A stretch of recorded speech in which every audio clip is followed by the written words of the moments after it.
that a girl who is completely bedded, no chance of revival.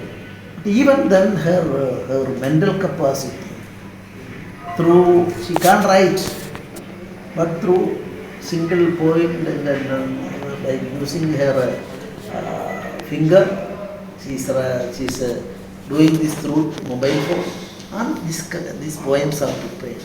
Very sorry to say that people are not by and large appreciate all these things, and it is our duty, our society's duty, to at least compliment and give all these things.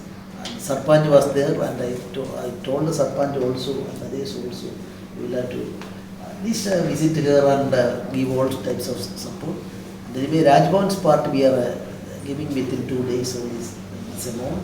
And I am very happy that these research these types of works are not for today, not for tomorrow. It is for centuries it will exist.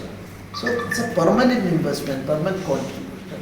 So I will ask all public workers and good people are good at heart, should visit this girl and support and declare their support. Thank you. Thank you very much.